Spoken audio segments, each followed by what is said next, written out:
Jake with Baun Performance. We're doing a DKM Stage 3 twin disc install on this 2017 Performance Pack GTI. Key point there is Performance Pack. I've done a couple non-performance packs, and we're where we were ready to take the transmission out an hour and a half ago. As much as it bruises my ego to say that, I just spent an hour and a half figuring out what literally nobody on the internet likes to show. So I'm going to show you exactly what would have saved us that wasted time. So this is what your transmission looks like on any GTI, or really any Volkswagen, like 99 or newer. This is where the Performance Pack differential mounts. These 4 bolts, and there's a 6mm Allen that goes through the center, through the axle cup, which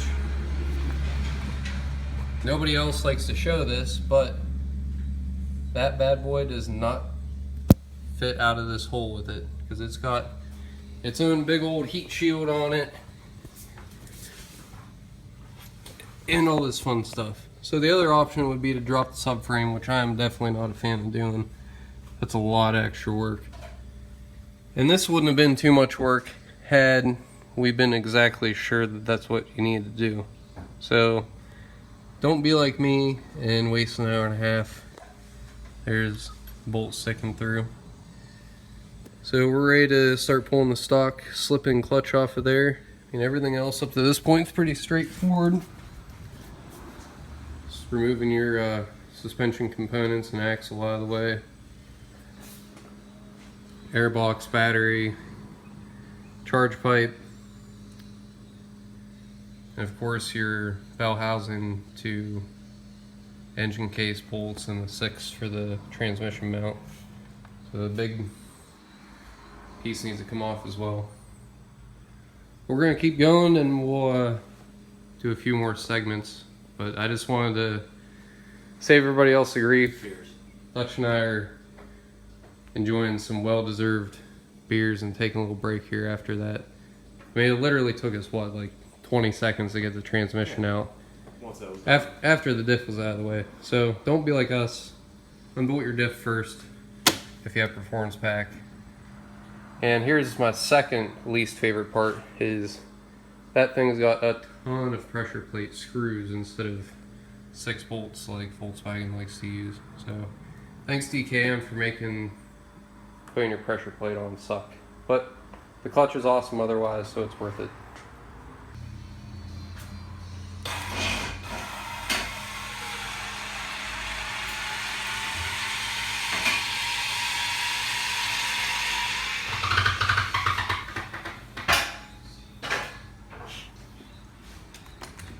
And that's a wrap.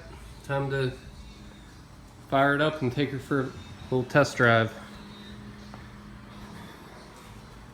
See how the clutch feels and the intercooler logs.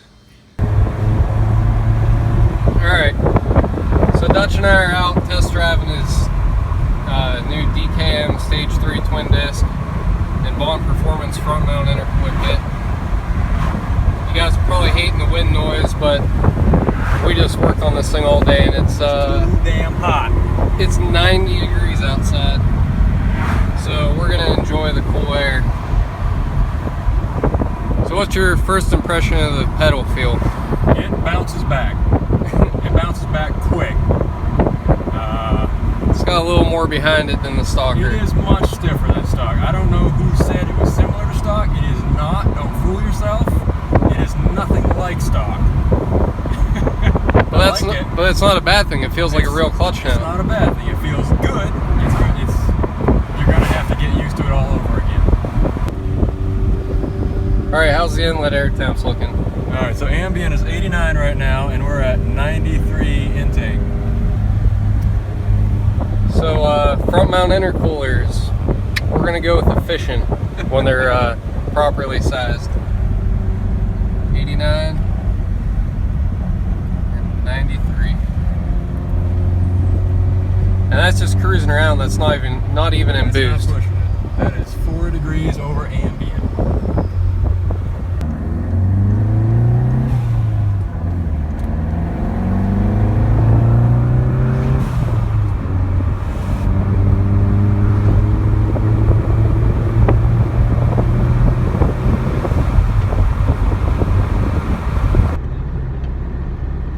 So Dutch and Mrs. Dutch are on their way down to Atlanta. I'm just going to pick up some dinner for the wife and I. So I just wanted to give you guys an update on what the differences we found today what the differences were that we found today between the performance pack and the non-performance pack. Obviously the differential being the big difference, but it does not come out the same way at all. There's 4 bolts that secure the performance pack diff to the back side of the bell housing of the transmission. So just like the non-performance pack, you need to take the 6mm Allen out from the inside of the axle cup, but you'll need about 10 inches of extension, 1/4 inch extension, to be able to reach. And then after that, you can disconnect the harnesses, and if you want to be extra careful not to break anything, you can unbolt the module from the diff itself. It's only 2 10mm bolts, so that's protected. Tuck your wires up out of the way, and then 4, I believe there's 16mm bolts, unbolt the whole diff from the transmission, and it slides out just like the axle cup would on a non-performance pack. It's splined and just slides straight out.